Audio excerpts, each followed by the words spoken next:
n'ibihugu twawugejejemo. Yesu Umukiza niwe muyobozi.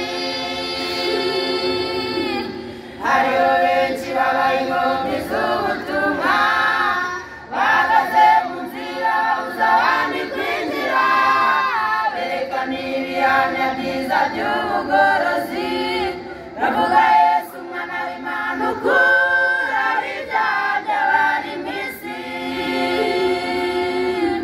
Hariho benshi babaye inkomyi z'ubutumwa, bahagaze mu nzira babuza abandi kwinjira, berekana ibihamya byiza by'ubugorozi, bavuga Yesu umwana w'Imana ukura ibyaha by'abari mu isi. Urukenege mu bugorozi ntiruzabura, unitangira bati ntibuzarenga isake, rubatamazwa n'ibihugu twawugejejemo. Yesu Umukiza niwe muyobozi. Urukenege mu bugorozi ntiruzabura, unitangira bati ntibuzarenga isake, rubatamazwa n'ibihugu twawugejejemo.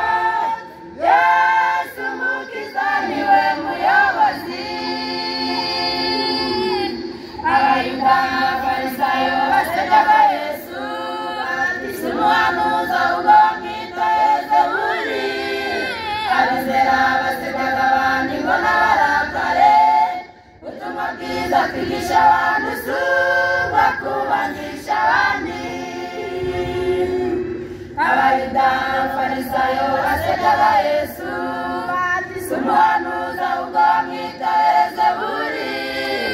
Abizera basekaga abandi ngo n'abarakare, ubutumwa bwiza twigisha abantu si ubwo kubangisha abandi.